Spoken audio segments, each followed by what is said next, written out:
Hi, everybody. I am on my break. I wanted to do a conversation real quick on Brandy and Wanya.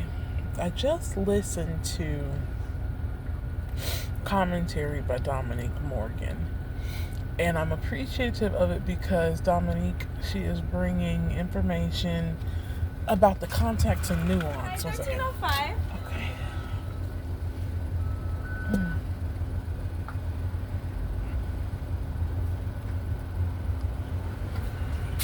There you go. Thank you.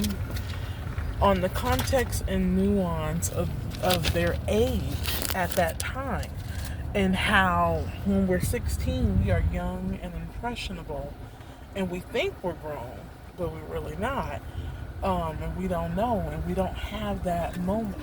Thank you. We don't have that moment of a reality check until we hit a certain age and experience a certain part of things in the game and reach that level of comprehension. Thank you. Reach that level of comprehension and understanding. I know when the lights first went off for me, I was well into, I want to say 30s, and that was after I had a baby and just really paid attention to people's behavior. And then when I hit 43, I went through something and I said, dang, I still don't know what I thought I knew. And I had to really start listening to coaches and different things to understand the game, understand what's going on with me from a patriarchy place of people always playing into our emotions, and we're dealing with love and trying to understand the confusion parts when people are playing in our faces. So I was really appreciative of what Dominic Morgan had to say about the age. She was talking about how Wanya was born in 73, Brandy was born in 79. So when they're dating, he's basically like, a 22-year-old man. And I know when we think about these type of topics, I read something where it's like, is this predatory? And I was even dealing with that, like, oh wow, because Boyz II Men was one of my really favorite groups back then. And once again, when they were dating, we knew. Brandy's only 1 year older than me, so it's not new news, but it's how we're comprehending it now at this age. I'm 45 now. I had clicked like on someone's post because they were like, I'm not buying it. We know Brandy has told a lot of stories throughout the years. At first I clicked like because I kind of was agreeing. And then I was like, wait a minute, let's really look at this from the right perspective. Because, yeah, with the guy she had her baby with, they did the whole publicist spoof of they were married, even though they weren't. And she even said it. I wish we would have just said we're having a baby, we're not married like that. But they were trying to protect that image that they were creating with her. Here's what I want to say. When I was 15, me and my really good friend were discussing the R. Kelly and Aaliyah situation.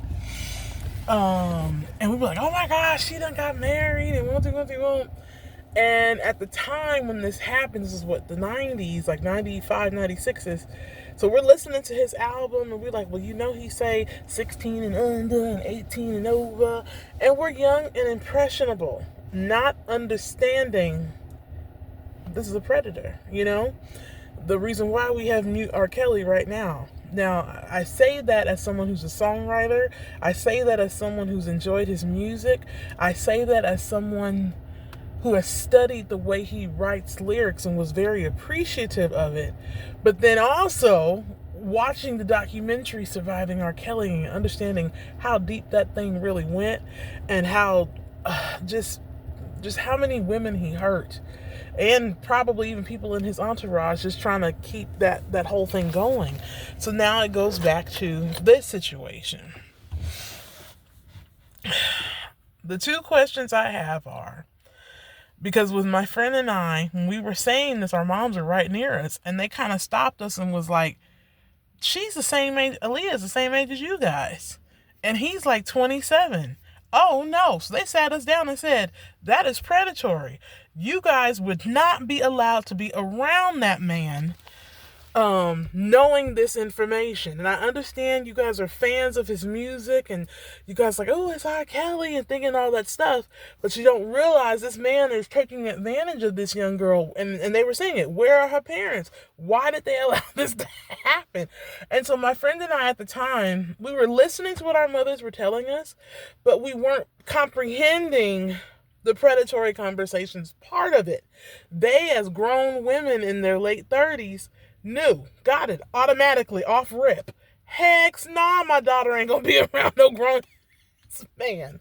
Now, speed forward to the surviving R. Kelly, mute R. Kelly, having a clear understanding of predatory behavior and a clear understanding of how a lot of young girls who think that we're ready and think we're grown enough to do certain things, but we realize now in our 40s we didn't know nothing. We didn't know anything. We didn't know. And then back then, unfortunately, I had a lot of friends who dated guys who were like 5 years older sometimes, and nobody frowned upon it. Now, when you think back, it's like, oh, we had no business being with them. You think about, who is it? Was it Rashida? People talk about how that relationship is. My God, I just think about the grooming, and I'm not trying to diss them. I get it. They're grown-ups now, but I'm processing this Brandy and Wanya thing as a grown-up.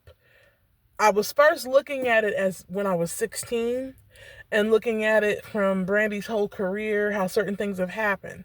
And I said, Chanel, you gotta look at this the same way you looked at it when you had your moments of awareness at 30 and your moments of awareness at 40 about the game, and how you just weren't there yet. You weren't grown enough yet to process it. Now you get it.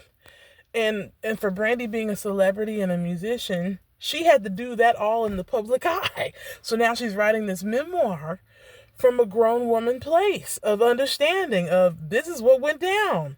This is what happened. And I had to deal with this. I remember listening to Almost Doesn't Count, that album. And I would ask, because I played that album for like a year, and I would be like, what? And I would always ask, what did Brandy go through? She talking about it. I felt in my spirit she went through something, but I didn't understand the depth of what she was going through. So now when I look at it from a 45-year-old woman's eyes, I'm like, oh my God, you're putting it all together. So what I'm gonna say is give her grace as she's sharing. And let's start having the real conversations about predatory behavior, and bringing awareness. I also did question, where was Sonya in all of this? Not trying to be mean about Sonya Norwood, but just where my mama and my friend's mom said it clearly. You guys won't be around that man. I know y'all they said it. You guys like the music and stuff, but knowing he did that with her, y'all not in it. Let me tell you right now, Janetta Wilson, my mother, Janetta Beaver Wilson will be in somebody's face behind me in a minute. So that's what I was thinking about also, because I'm a mom too. So I'm always thinking, why is my child in this situation?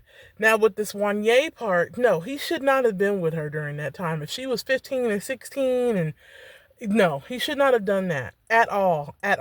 And I know it's that weird window of he's 22, but he's still a grown man. It's, whoo, Jesus, I am really processing this. I'm processing this one.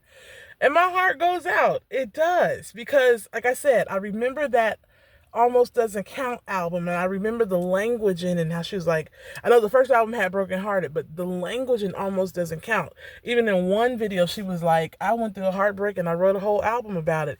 Now I get it. Now it's all like processing in. So those are my thoughts. All right, have a good one.